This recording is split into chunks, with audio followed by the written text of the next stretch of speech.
How would we categorize Daryl Strawberry? A gang member. See, a gang banger is one, to me, that pulled the trigger. That's a gang banger. A gang member could be a sympathizer, somebody that understands, somebody that's socialized, somebody that's from the streets. They just don't engage. Kev Mac video, you know, this is for sure. Kev Mac video, open your soul, represent your ghetto, baby. I can categorize, if we was naming them like that, I could name a lot of athletes that are affiliated to this day, today, from back then. Doc Ellis, when he was pitching for the Pittsburgh, and they were talking about him being the first black starting pitcher in the World Series. But Doc Ellis, Raymond Williams, Freeman Williams, these type of guys, James Lofton, quarterback at Washington High. He could have succumbed to the streets. He at St. Andrews Park. He know Tookie, he know everybody. So you have guys that were around it, witnessed it. Didn't get sucked in. Didn't get sucked in and might have dabbled. They dabbled, but they had enough sense to say, this ain't it. They pulled out real early. Real early. Gary Dancy, did you ask? I was going to ask him. Gary Dancy played baseball. On football, right? No, you had a Gary Dancy that used to stay on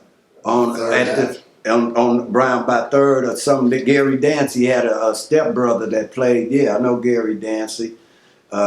You know, he ended up getting killed. And he ended up getting killed like in the he had a brother that played baseball.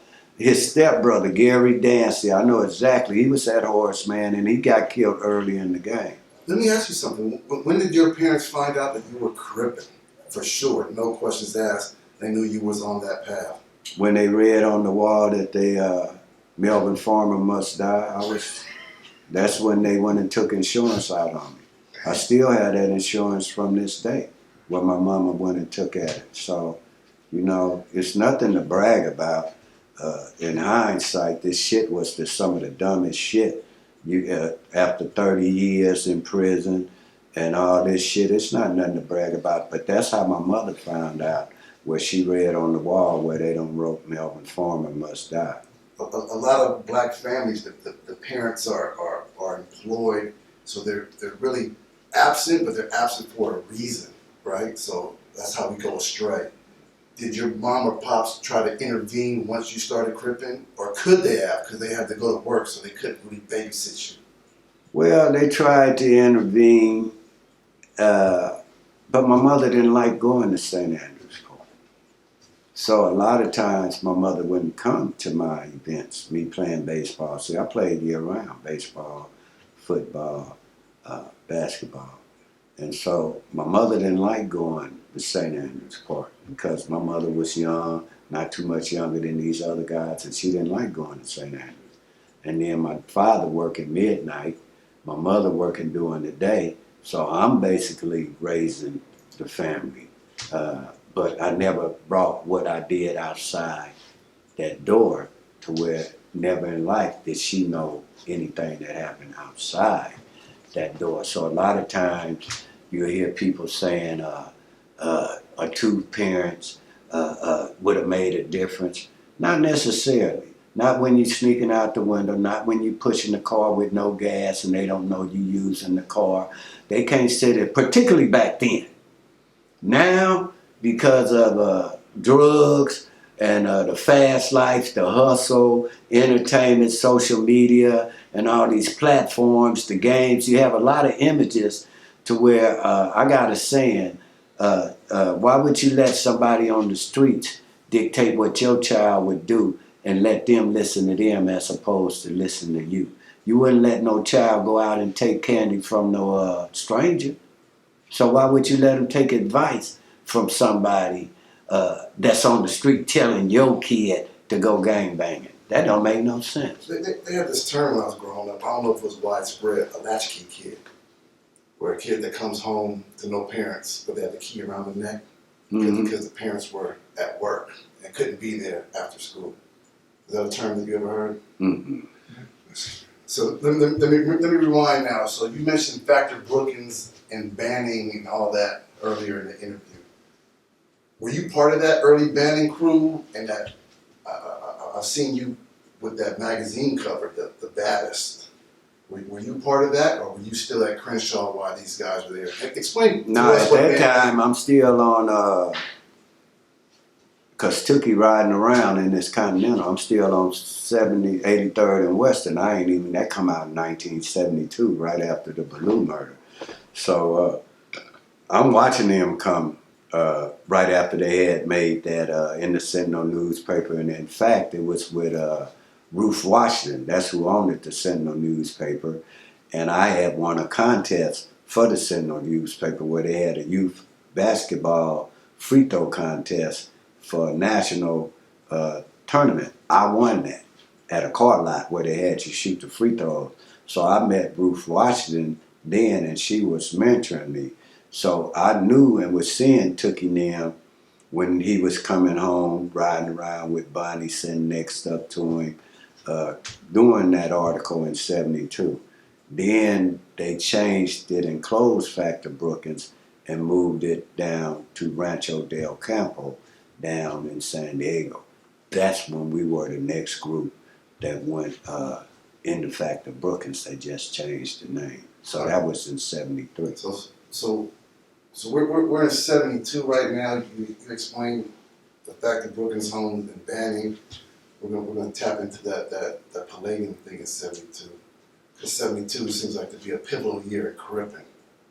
Explain the whole palladium thing in '72 and the importance of the year 1972 in Crippin.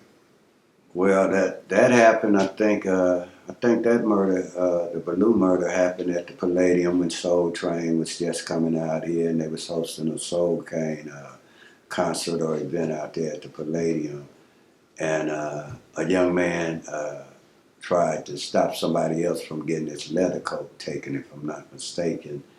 And his name was Robert Ballou, I believe a LA High student, but his father was the equivalent of with Johnny Cochran back in the day. Scarlett, Brody, and Robinson, Ballou, all these were prominent attorneys back then. And so he got beaten to death, robbed of his leather coat that night, and it ended up being known as the Ballou murder.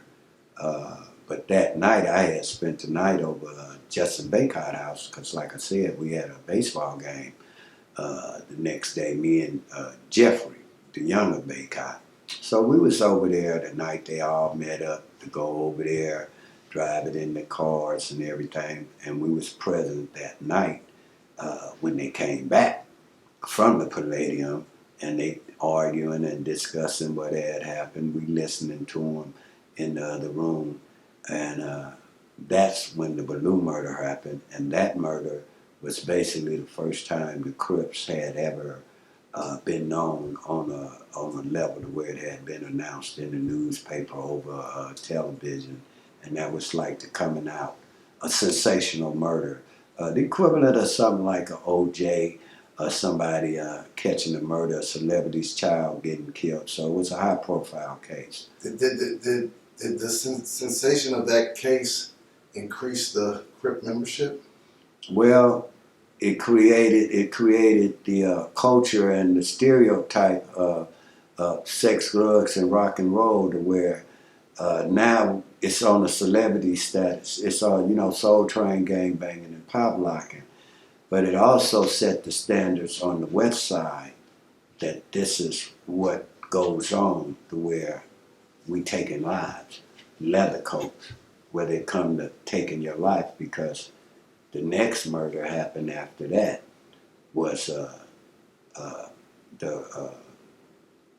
my boy Michael Conception there murdered with what's my young man name? Douglas Green. Douglas Green. That happened in '72 also. That happened a month or two later, and from there. Well, rewind. Tell us who Douglas Green is and why is that significant? Well, on our side of town, this was the west side, and I can speak on this because Michael Conception and them, Mike said speak on it because he said, Melvin, you know they don't hear about our side and about the murders and stuff like this because, you know, it opened up old wounds. But after the Ballou murder, a couple of months later, and I feel bad about this because I tried to save a young man's life. This back when we was 14, I'm just turning 15, and we had a party where it's four rival gang members that came over from Inglewood, 3 or 4, and they don't crossed over to the LA side. And I try to tell them, man, you know you ain't supposed to be here. These are Crips over here. They'll kill you. But I know you because remember I told you I used to play basketball in Inglewood and I have to use their addresses. So I knew all these guys that were from Inglewood. At that time, they were chain gangs. So I say, man, you know I know y'all. I could get y'all a pass, man, where you probably won't get killed. But I got to walk you out right now. And I walked some of them out. They made it. And Douglas Green stayed, and he ended up getting killed after that. So I felt kind of bad for that incident happening because if he would have listened, he might have been alive today. And 4 Crip members got convicted of that murder. Yes. Mm-hmm. Yeah, that was Michael Conception, Barefoot Tookie, LV Lavelle. He's still incarcerated for another incident, so we won't say his name all the way because it could halt his freedom to where they get it at the parole board, and you know the other one. Rest in peace. So yeah, that was a murder conviction that Mike and them caught back in '72. In fact, that's supposed to be the brother of the mayor of Inglewood, Mayor Butts. That's his brother. Because Mayor Butts came to me after the murder, after I done got caught again. I done got caught with a gun at Inglewood. This time I'm in Inglewood jail. So it had to be right after this murder because Mayor Butts, this when he was just a cadet before he even was starting his career the way he went to be law enforcement. Then the Mayor of Inglewood, and he came to my cell and he say, Melvin, I heard what you tried to do for my brother. And I need to get closure from you on what happened at the party. I heard that I could come to you. So we talked a minute, and I'm in there. I don't got caught dead bang with the gun on me inside my pocket. And he went up front, and he had to tell him to release me. And I walked right out to jail. He walked me right out. Another death that gets overlooked in '72 is Craig Craddock. Did you ever meet that guy? Well, I met Craig a few times. In fact, O'Neill reminded me of some of the incidents. I don't know whether he got killed, but I didn't know him like know him. But I know where we had went over there from the west side, being West Side Crips, to where we go up around Fremont and all that, to where I see him over there with Raymond and the Swans, Bertie Swan, and all them Marlins and them. That was early in the game. Psycho Mike. That's when they were strictly East Side Crips. Was this death a big deal? Was it on the grapevine spoke about, or is it just like another dude died? Let's keep pushing. Well, I don't know what was the circumstances of his death, but quite a few people, not the West Side. You can't name somebody from the West Side got killed. 71, 72. There is not. The only way they got killed back then was internally. So when somebody got killed back then, like Chocolate, Robert Battle early in the game, these type of guys, Kool-Aid getting hit at the parade, it wasn't no clamor like it is now. Even when Raymond Washington got slain, Mo got killed. Mo got killed by a stranger though. He didn't get killed gangbanging. He got killed where he pulled a gun on somebody and somebody came back, an older guy, and shot him. Then what you gonna do? He went to jail. We didn't have that in mentality to where when somebody, because we didn't get killed from other sides, so we didn't have the mentality, oh, you kill one of us, we coming to get you, tit for tat. It didn't go like that back then. It was a different type of atmosphere to where it was just part of the game. Now when Craig Crowder got killed and the other ones, it wasn't no big commotion about, oh, we gonna have to revenge this, we gonna have to do that. Maybe on the east side, and it's constituents that are close to him, but usually they didn't go and make no big hoopla over no murder. I want to dip back to the palladium thing and the whole robbing of leather jackets. What was the attraction to these leather jackets? What kind of leather jackets were they? How much were they going for back then? And were the Crips really killing or jacking or both for the jackets? What was the value? Was killing, and it's no more different than when they was fighting over Jordans, killing you over Dayton's. They've always had shit to where they would kill you over for instant money. And it was more when it came to the leather coats, it was a status symbol because you couldn't wear no leather coat on that west side and be no civilian. That ain't happening. That was a thing. That was a come up. You could sell the leather coat. You couldn't afford no leather coat. You go steal it or you take it, the converts, the carjacking. These were hustles back in them days, robbing. We didn't have a chance to sell cocaine, to sell dope, the pimping and all. We only 14, 15, 16, so we're in school every day. The coats was a symbol. That's what part of our makeup was, the waistline leather coats, the ace deuce, the derby, the khakis, the biscuits, the croaker sacks, the cross earring, the sniff and glow. All these was just like our image, is what we're wearing, but it's no more different than when they fought over Jordans, when they taking your rope. All that's the same thing. It's just a different era now. It seems small. Starter jackets when I was coming up. Yeah, so it's the same thing. It's just a different era. It was something valuable to you at that age. Starter jackets, bomber jackets, taking chains. All these things were material things, but in your eyesight, like Rusty, he went to camp for snatching, which in our day was a big thing. But the chain didn't cost but 25 cents that he took. The one where you crank it in the machine and they come out in the bubble.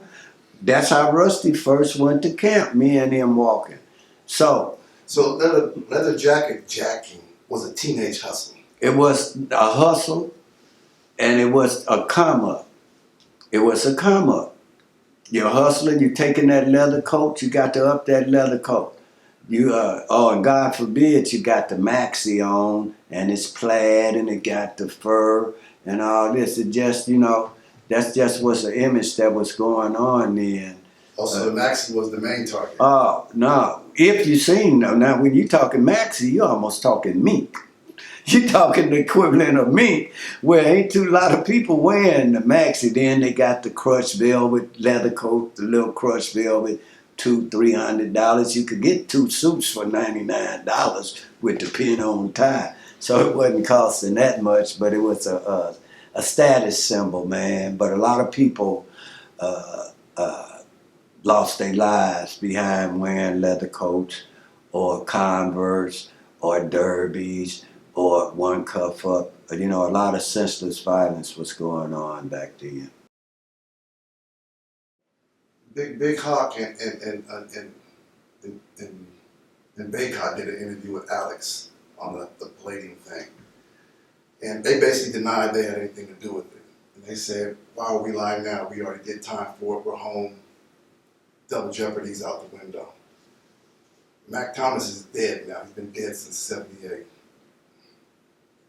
We've been told that it was actually Mac Thomas that did that whole palladium thing in the Compton Crips. Is that something that you heard too?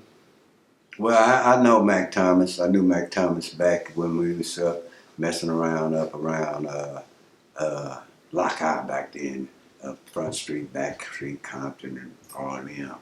So I won't say I heard Mac Thomas name come up in it, but I will say from Judson and Bob before he rest in peace, where they've always said that I didn't do it.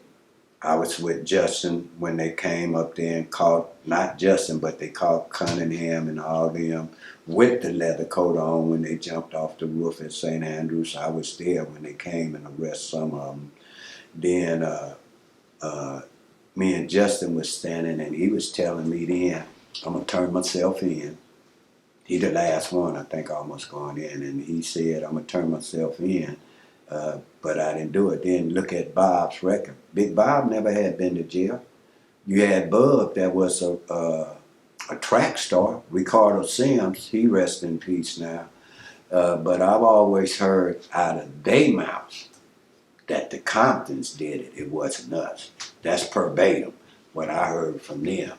So I don't think that they Bub and them had some, because well, Justin and Hawk, because I was there when they came back that night.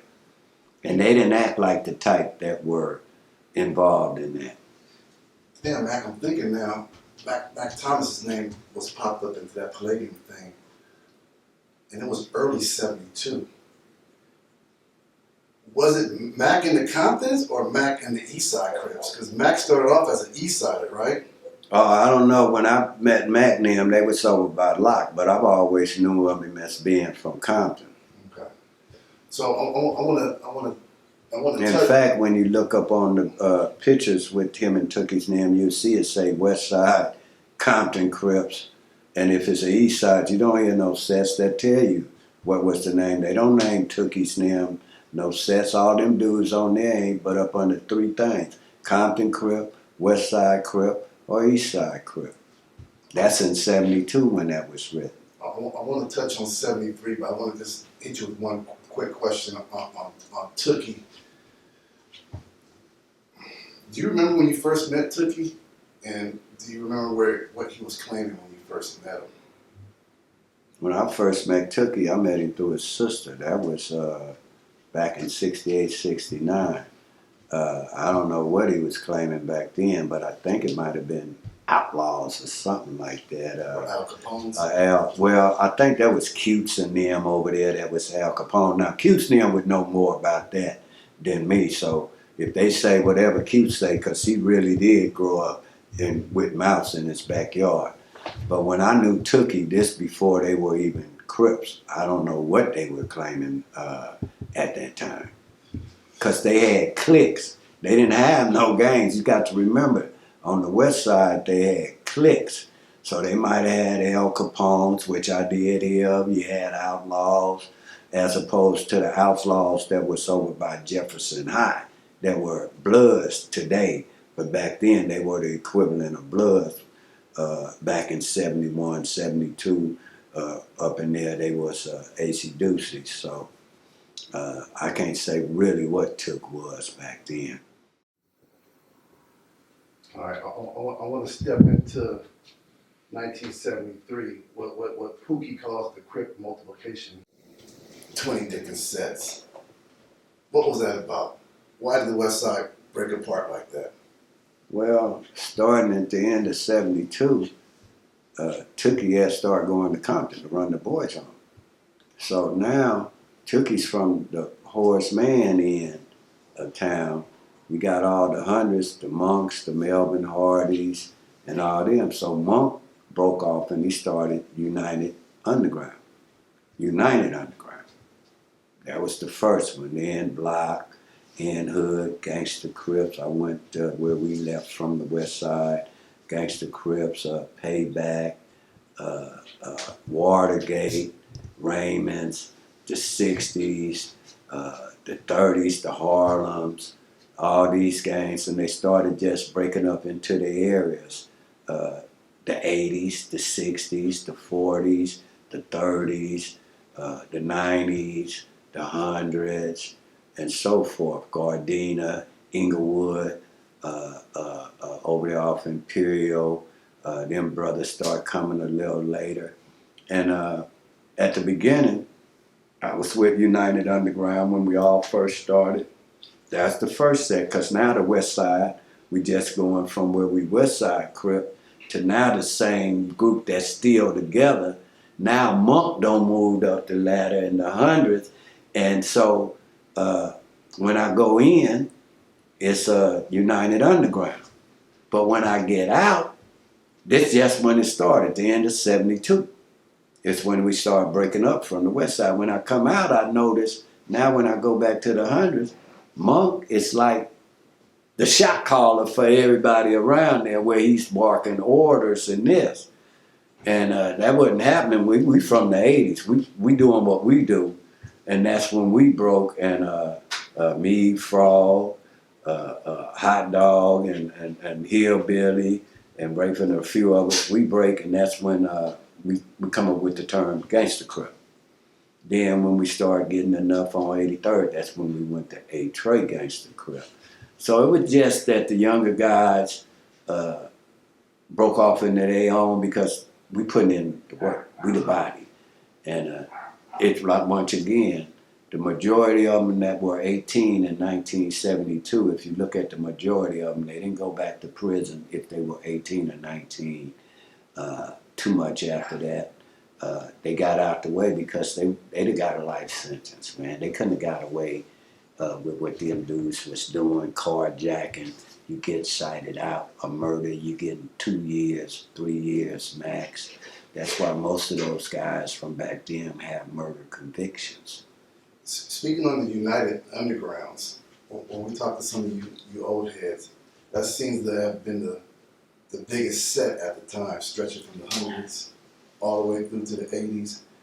We even hear that the area that is now Ballou Hoover was underneath that United Underground also. Was that a long stretch of territory, or was it just different little pockets of United Undergrounds here and there? United Undergrounds are stretched in the hundreds. It might have went down to where we might have been, because we already had all been as West Side Crips. We all had been consolidated anyway, all the way from the hundreds, the 90s, the 80s, the 60s, the 30s, the 40s. All the way on the West Side, you had guys that were together, the Kevin Goffs and the Donald Fosters over here, the James Millers over here, the Chili's, the 30s, the 40s, the 60s. They already had been running together. Then it just started breaking it up into individual sections. The 100, 111, 90, 8 Tray, Rolling 60s, Harlem 30s, 9 Deuce, 8 Tray, 7-4, 111, 107 Hoovers. Everybody just started picking out a little spot and attaching the names to them. And that's basically what it was. But it's never been on the West Side to where people get the misconception, Raymond Tookie, Raymond Washington. No, they wasn't telling nobody nothing to do. See, that's a misconception. They couldn't tell nobody to go do a goddamn thing, particularly when it come to pulling that trigger. You didn't have to tell nobody. The younger ones was bringing the heat. Let's rewind to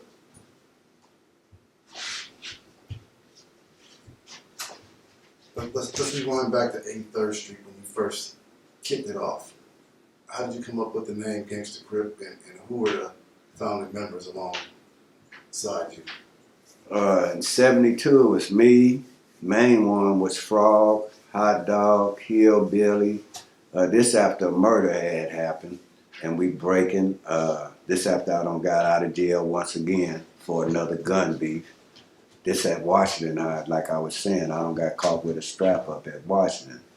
And so when I come back, we had been running and gang banging already prior to that, when they were the Smacks, the Cafe Boys. So they already had been doing gang banging.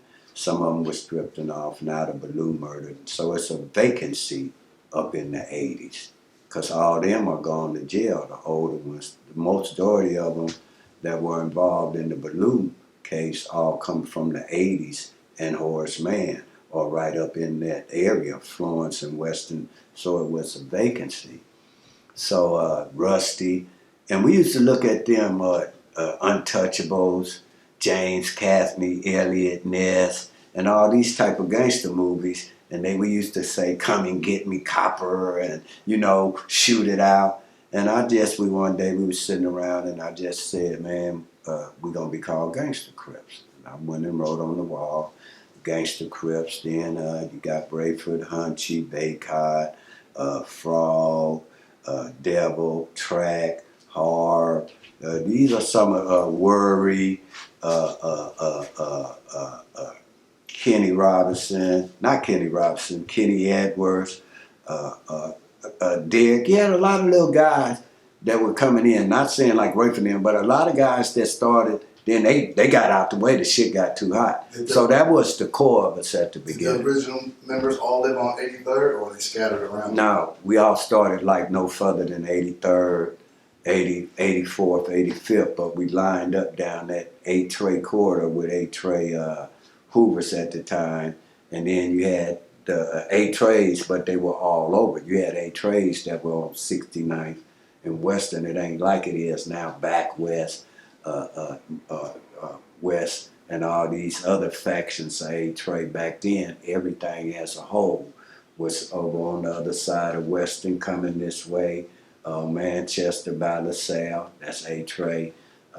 83rd and Western, 69th. When you first started it, you and your original 5-man crew, how far east did you guys go? As far as territory, from Western, you go to Normandy, to Vermont, to Hoover. I mean, where'd you guys stop? We went all the way down to Vermont. Vermont. Who had 83rd on their handle first, the Gangster Crips or the Hoovers?